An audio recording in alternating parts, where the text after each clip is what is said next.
One thing I like about France is the diversity of scenery.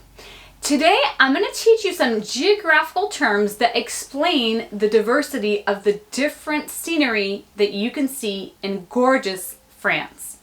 Ce que j'adore à propos de la France, c'est la diversité des paysages. Dans la vidéo aujourd'hui, je vais vous apprendre des termes géographiques qui parlent justement de différents paysages en France. Hi, my name is Rachele DeMeo from Belle Terre Academy. Bonjour, c'est Rachele DeMeo de Belle Terre Academy.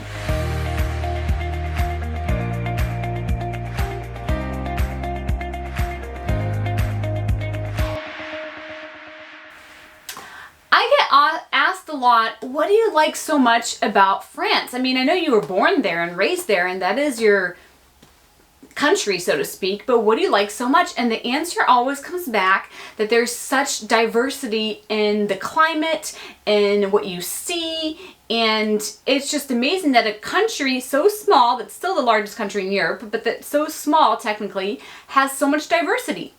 On me pose souvent la question, mais pourquoi t'aimes autant la France? Bon, d'accord, on sait que c'est là que t'es né, que t'as grandi, etc. Mais pourquoi t'aimes tellement la France? Et en fait, la réponse, c'est que j'adore la diversité des paysages. J'adore la diversité du climat. Je sais que c'est un pays relativement petit, même si c'est le plus grand pays d'Europe.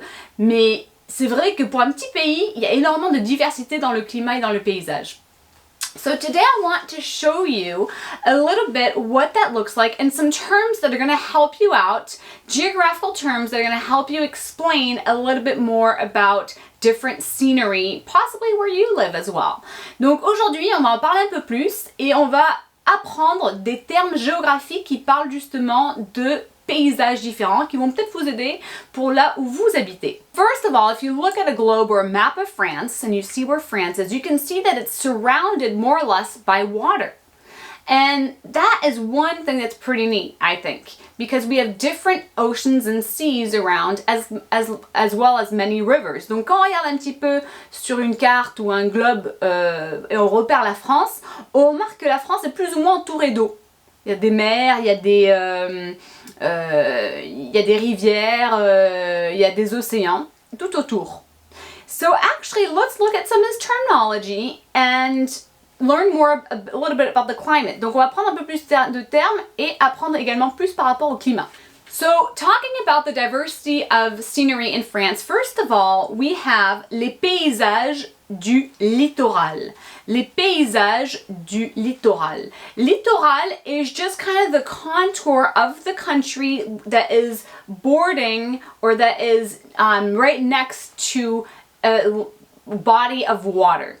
Donc on a des paysages du littoral en France et c'est vraiment cette ligne qui vraiment est au bout en fait de une masse d'eau. So those are sceneries that are just really bordering the ocean or the sea. Donc en fait, ce sont vraiment des paysages qui sont situés en bord de mer. Voilà. They may have sand, they may have rocks, they may have some kind of cliffs, but they're all what we would call paysages du littoral. Des côtes sableuses, des côtes rocheuses ou des côtes à falaise, mais c'est vraiment cette partie en fait qui longe plus ou moins le bord de la mer.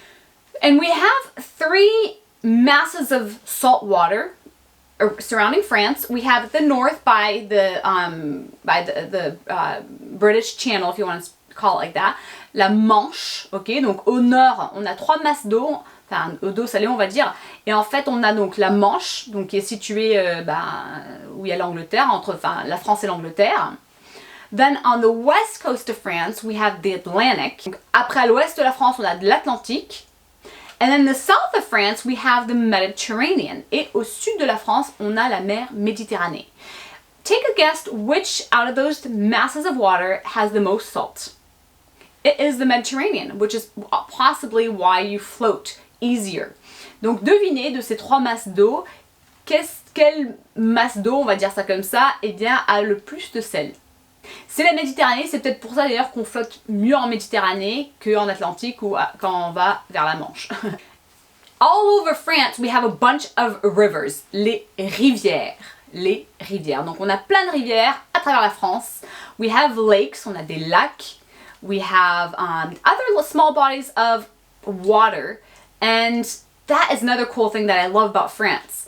Donc ça c'est un truc aussi que j'adore à propos de la France, c'est qu'on a plein de masses d'eau différentes, on a des lacs, on a des fleuves, donc c'est vraiment top quoi, des petits ruisseaux même, c'est très très très joli. The second scenery we see in France are mountains. Donc le deuxième paysage en France, ce sont les paysages de montagne.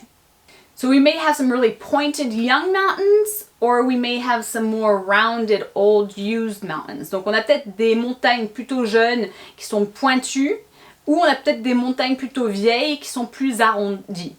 So what mountains do we have in France? Donc quelles montagnes est-ce qu'on a en France?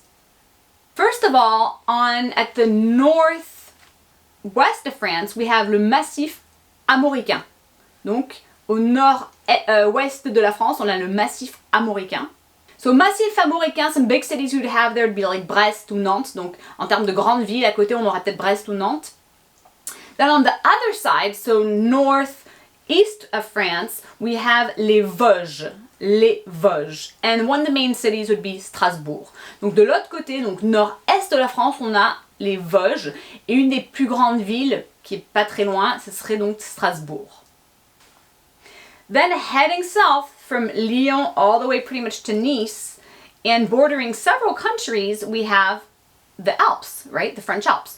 Donc après, si on se dirige un peu plus au sud, Lyon serait une des plus grandes villes, mais jusqu'à peut-être plus ou moins Nice, on a les Alpes. Et aussi, on voit qu'il y a plusieurs frontières.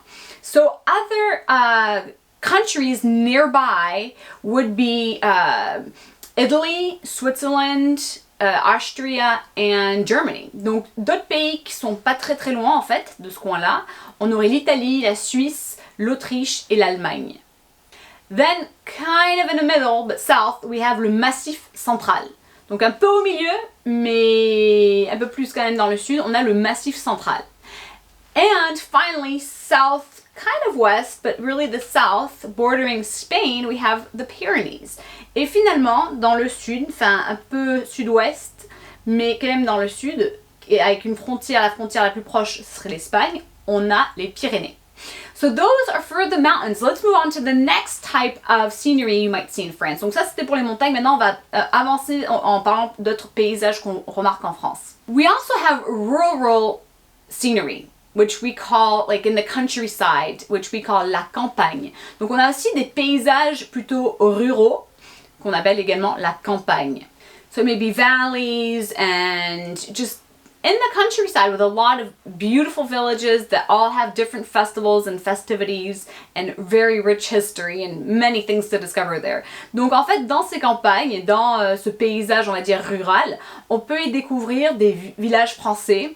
Chacun a des coutumes différentes, peut-être des festivals différents, vraiment une histoire très très riche avec des monuments à y découvrir. C'est vraiment très très très joli ce coin-là. And then finally we have cities, which we call les paysages urbains, so urban, so to speak, scenery, and les villes qu'on trouve là-bas. Donc on a également les paysages urbains, donc on trouve les villes. And so you might think of some of the biggest cities in France that exist, but I'll list a few. Donc peut-être vous réfléchissez déjà à plusieurs villes qui existent, qui sont de grandes villes françaises, mais je vais vous en lister quelques-unes. Obviously there's Paris, which has about a sixth of the population of France that lives there. On a the capital. Hein. On a évidemment la capitale, Paris, où il y a à peu près un sixième des habitants français qui habitent à la capitale, qui habitent à Paris. We have Marseille, on a Toulouse, on a Strasbourg, on a Nantes, on a Lyon, on a beaucoup de villes différentes. We have a lot of these big cities.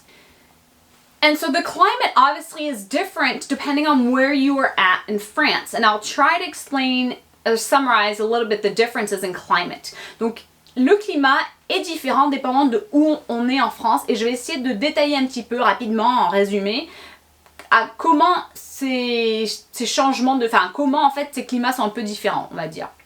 So in the north, you usually get a lot more rain. It's going to be colder up in the north of France. Donc dans le nord, généralement, il y a plus de pluie, il fait plus froid de façon générale. On the west coast, more humid. Donc dans l'ouest, plus humide. Also cold in the north if you're heading the other side on the east as well. It's going to be colder. Donc également à l'est, nord-est, il va également faire un peu plus froid. Whereas in the south of France, it's truly a Mediterranean climate, just like in Southern California, very similar, where it is warmer and a lot more sun. It's also dry. Donc, dans le sud de la France, par contre, eh bien, on a un climat méditerranéen, hein, d'où la Méditerranée, qui est très similaire d'ailleurs au sud de la Californie. Et en fait, il y a beaucoup plus de soleil. C'est beaucoup plus sec, plus aride, mais c'est vraiment plus de soleil, il fait plus chaud. We actually in the south of France are known for 300 days of sun per year. Donc en fait, dans le sud de la France, on est connu justement d'avoir 300 jours de soleil par an. So very much a diversity in just even driving a little bit an hour you may find snow, or a couple hours you may find mountains, and then be by the beach. And so that's just like a huge diversity for such a small country, so to speak. Donc en fait, il y a vraiment cette diversité de paysages, comme j'expliquais, mais également de climat, puisque on peut faire 1 heure de route et puis aller trouver de la neige, aller à la montagne. On peut faire 2 heures de route et puis aller découvrir quelque chose d'autre ou aller à la plage. Et pour un pays qui est relativement petit, c'est vrai qu'il y a quand même une diversité de climat qui est extraordinaire. So those are reasons that I just love France so much, and I invite you to discover it. Even if there are so many tourists, there are more tourists that visit France each year than the entire population of France. But I invite you to discover the country in which I was born and raised, and that I just love, because you can see the diversity, and now you know some terms as well. Donc c'est vrai, je vous invite à découvrir la France si vous ne connaissez pas trop. Bon, peut-être que vous connaissez, il y a d'ailleurs plus de touristes qui visitent la France chaque année que toute la population de la France réunie. Donc beaucoup de touristes. C'est d'ailleurs le pays le plus visité au monde. Et en fait, mais je comprends parce qu'il y a tellement de choses à découvrir, c'est magnifique, donc je vous invite à découvrir. Moi je sais que bon, j'adore ce pays où je suis née, où j'ai grandi. Et maintenant vous connaissez également des termes géographiques. So I hope that you learned some useful terms, geographical terms, and you discovered a little bit more about the geography of France. Best thing to do now is head to Google Earth and look at it and explore France virtually. You can do that right now, that can be your homework. Donc en fait, maintenant vous connaissez des termes géographiques. On a parlé un peu plus par rapport aux paysages différents en France, le climat qui change également. Maintenant, c'est à vous de le découvrir. Vous pouvez de suite aller sur Google Earth, par exemple, la terre de Google, comme on dit, et vous pouvez le découvrir virtuellement. Ça peut être un peu votre devoir. Au revoir!